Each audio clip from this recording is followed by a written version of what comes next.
जय जगन्नाथ सांग मैंने आपण मानक मो यूट्यूब चैनल एसकेएम जीके को स्वागत। आज हूँ 12 जनवरी 2023। चलतु जानवर आज टॉप 10 करेंट अफेयर्स विषय में। Number 1. 14th edition of World Spice Congress to be held in which city? World Spice Congress ବୈଠକର 14ତମ ସଂସ୍କରଣ କେଉଁଠାରେ ଆୟୋଜିତ ହେବ? ଉତ୍ତର ମୁମ୍ବାଇ, ଯାହାକି 16 ଫେବୃଆରୀରୁ 18 ଫେବୃଆରୀ 2023ରେ ଅନୁଷ୍ଠିତ ହେବ। Number 2.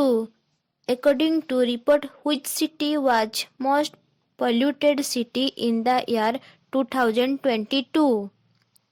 ରିପୋର୍ଟ ଅନୁଯାୟୀ କେଉଁ ସହରଟି 2022 ମସିହାର ସବୁଠାରୁ ପ୍ରଦୂଷିତ ସହର?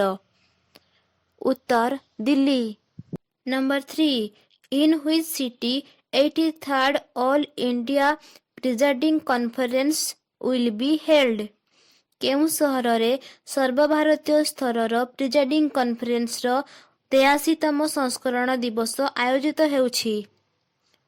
ଉତ୍ତର ଜୟପୁରଠାରେ, ଯାହାକି 11 ଜାନୁଆରୀ ଏବଂ 12 ଜାନୁଆରୀରେ ଅନୁଷ୍ଠିତ ହୋଇଛି। Number 4. Who built the world's largest hockey stick using sand in Odisha? କିଏ ବିଶ୍ୱର ସବୁଠାରୁ ବଡ଼ ବାଲୁକା ହକି ଷ୍ଟିକ୍କୁ ଓଡ଼ିଶାରେ ନିର୍ମାଣ କରିଛନ୍ତି? ଉତ୍ତର ସୁଦର୍ଶନ ପଟ୍ଟନାୟକ। 500ଟି ହକି ବଲ୍କୁ ୟୁଜ୍ କରି 105 ଫୁଟର ହକି ଷ୍ଟିକ୍ ନିର୍ମାଣ କରିଛନ୍ତି। Number 5. What is the name of autobiography of Professor K. Abdul Ghaffar released by MS Dhoni? MS ଧୋନିଙ୍କ ଦ୍ୱାରା ରିଲିଜ୍ କରାଯାଇଥିବା ପ୍ରଫେସର K. ଅବଦୁଲ ଗାଫରଙ୍କ ଆତ୍ମଜୀବନୀ ନାମ କ'ଣ? ଆନ୍ସର ନଜାନ ସାକ୍ଷୀ, me as the witness. Khelo India national women kho-kho league set to be held in which place? Khelo India ଜାତୀୟ ମହିଳା ଖୋ-ଖୋ ଲିଗ୍ କେଉଁଠାରେ ଆୟୋଜିତ ହେବ?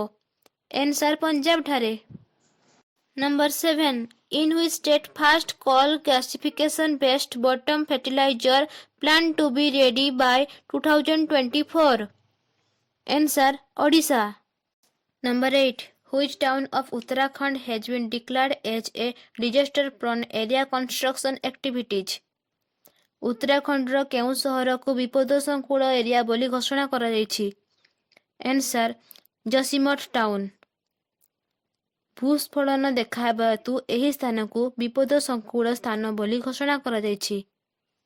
Number 9. PM Modi inaugurated the 8th Vande Bharat express from which place?